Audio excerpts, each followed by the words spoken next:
রায়দিঘিতে voter তালিকা নিয়ে বিস্ফোরক অভিযোগ। ৩,২৩২ নাম বিচারাধীন, বিরোধীদের চক্রান্তের ইঙ্গিত তৃণমূল কংগ্রেসের। ভোটের আগে উত্তপ্ত হয়ে উঠেছে ১৩৪ নম্বর রায়দিঘি বিধানসভা কেন্দ্র। সরকারি হিসেব অনুযায়ী বর্তমানে মোট ভোটার সংখ্যা ২,৮৯,৯১০। তার মধ্যে ইতিমধ্যেই ৫৫ জনের নাম বাদ পড়েছে চূড়ান্ত তালিকা থেকে। আর সব থেকে বড় প্রশ্ন, ৩,২৩২টির নাম এখনো বিচারাধীন অবস্থায়। এ পরিস্থিতিতে সরব জেলা পরিষদের সদস্য উদয় হালদার। তার দাবি, অনেক ক্ষেত্রেই বিবাহ সূত্রে স্থানান্তর বা নির্দিষ্ট দিনে হাজির হতে না পারার কারণে নাম ঝুলে রয়েছে। কিন্তু এখানেই শেষ নয়। উদয় হালদার আরও অভিযোগ করেছেন, কিছু মানুষের নাম ২০০২ সাল থেকেই ভোটার তালিকায় রয়েছে। তারা ২০২৫ সাল পর্যন্ত নিয়মিত ভোটও দিয়েছেন। তাদের কাছে রয়েছে সমস্ত বৈধ নথিপত্র, এমনকি নির্ধারিত হিয়ারিংয়ে উপস্থিত ছিলেন তারা। তারপরেও কেন তাদের নাম বিচারাধীন তালিকায়? উঠছে সেই প্রশ্ন। উদয় হালদারের কথায়, এটি বিরোধীদের একটি পরিকল্পিত চাল, ইচ্ছাকৃতভাবে ভোটারদের বিভ্রান্ত করার চেষ্টা। তবে আশ্বাসও দিয়েছেন তিনি। মুখ্যমন্ত্রী মমতা বন্দ্যোপাধ্যায় বিষয়টি নিজে নজরে রেখেছেন বলেই দাবি তৃণমূলের। প্রয়োজনে আইনি লড়াইয়ের পথে হাঁটার ইঙ্গিত দেন তিনি। ভোটের আগে এই ভোটার তালিকা বিতর্ক কি বদলে দেবে রায়দিঘির রাজনৈতিক সমীকরণ? এখন নির্বাচন কমিশনের পরবর্তী পদক্ষেপ আর শেষ কথা বলবে জনতার রায়।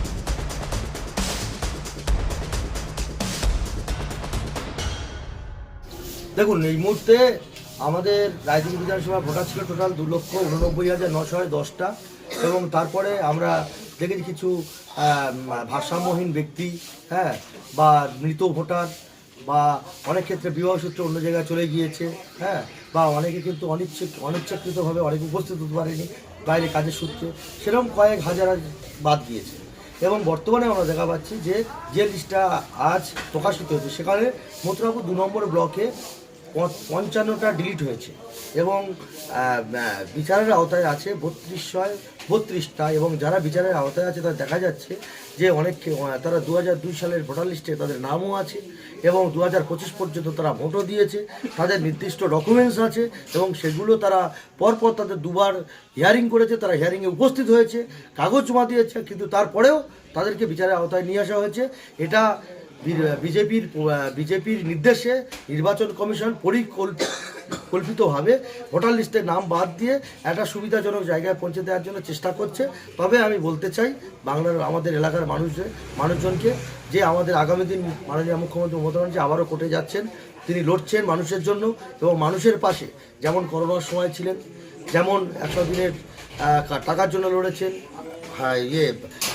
ইয়ের জন্য লড়েছেন, আমাদের আবাস যোজনার জন্য লড়েছেন, ঠিক সেই রকমভাবে আজকের দিনে দাঁড়িয়ে আবারও যাদের নাম বাদ গিয়েছে তাদের জন্য মমতা ব্যানার্জি আবারও লড়াই করছে।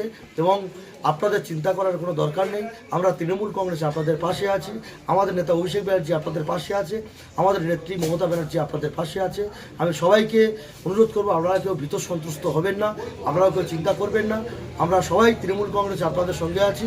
আমরা এই লড়াইটা আমরা লড়বো, এবং 2026-এ এর যোগ্য জবাব দিতে দেবে বাংলার মানুষ, এবং আপনারাও দেবেন। দিয়ে বিজেপির জামানত জব্দ করতে হবে বাংলায়, সেটা আপনাদের আজকের থেকে প্রতিজ্ঞা নিতে হবে যে অন্যায়ভাবে যাদেরকে এই ভোটার লিস্ট থেকে বাদ দেওয়া হচ্ছে, সে আপনার পরিবারের ভাই, আপনার পরিবারের দাদা, আপনার পরিবারের কোনো এক ব্যক্তি, তাকে অন্যায়ভাবে বাদ দেওয়া হচ্ছে। তারই প্রতিবাদে বাংলার সমস্ত মানুষকে এক হতে হবে, হয়ে লড়াই করতে হবে, এবং আগামী 2026টা লড়ে তৃণমূল কংগ্রেসকে জয়ী করতে হবে।